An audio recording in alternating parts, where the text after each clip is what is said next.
Hello, and welcome to the next episode in my Hall of Fame. Today we shall be leaving the era of steam and fully embracing the era of the diesel.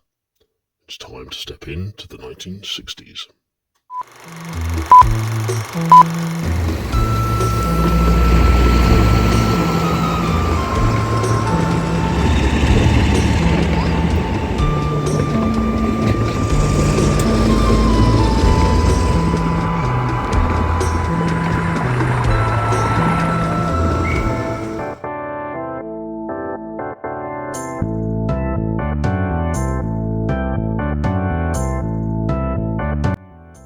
The 1955 modernisation plan set about the process that heralded the end of steam and the emergence of diesel technology.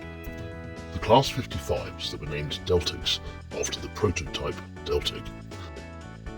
These Class 55s were high-powered, high-performance twin-engine machines that were not only costly to build and maintain, but also considered highly prestigious, and were indeed perhaps one of the only class of locomotives that could satisfactorily replace the fleet of ex-LNER Pacifics, particularly the Gresley A4s such as Mallard and Sir Nigel Gresley.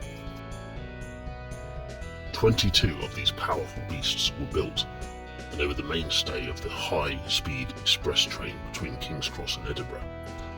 And the locomotive that I shall be focusing on today is D9018 Ballymoss.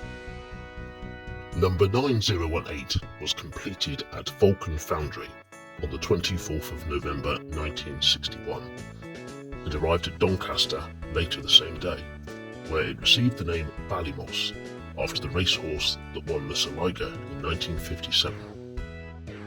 Following the installation of the nameplates, its test period began, and a total of 20 days were spent at Doncaster before it was sent to Finsbury Park on the 13th of December 1957. The locomotive ran smoothly until mid-March 1962, when an inspection of one of the engines revealed that pieces of the piston were being broken off and left in the inspection tray. This resulted in an unscheduled trip to Darlington for a power unit swap, which took around a month, and at which point Ballymoss was back in traffic and regular service on the 19th of April 1962. A somewhat more eventful issue occurred on the 25th of February 1963, when the locomotive caught fire at Grantham whilst at the head of the King's Cross to Edinburgh Flying Scotsman.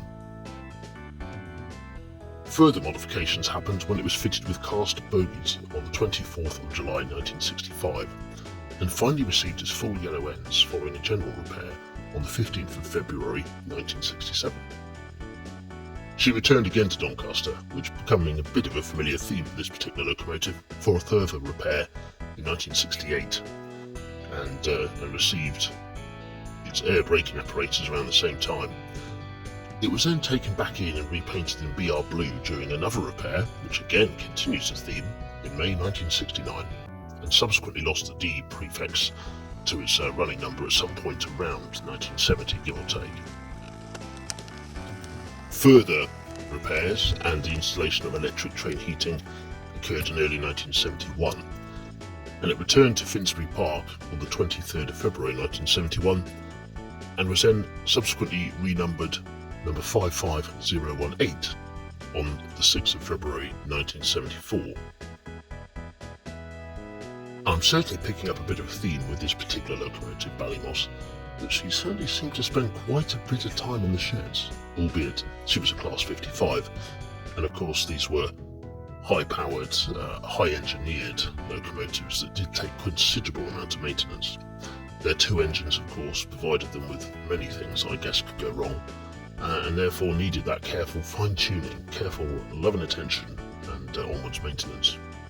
And she received her final intermediate repair in 1977 and was at Doncaster Works from 30th of June until 10th of December due to a shortage of the power units.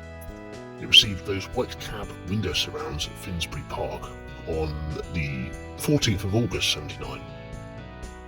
The locomotive's last day of duty was the 1940 King's Cross to Hull on the 12th of October 1981. However, as seems to be the theme, she was declared a failure at Doncaster due to low air pressure and was subsequently withdrawn and sent away to Stratford for a component recovery. She was cut up, butchered, and her inner parts were donated to her classmate, sister, number 55007, Pinzer. The shell and body finally arrived at Doncaster Works for disposal on the 24th of November. And after 19 years, 10 months and 19 days, her career was at an end. But this was a Class 55, a highly successful, highly powered, prestigious locomotive that was a real worthy successor to those grisly A4s, and Ballymoss was certainly one of those. And she did have her moment in the sun, hauling the Flying Scotsman train.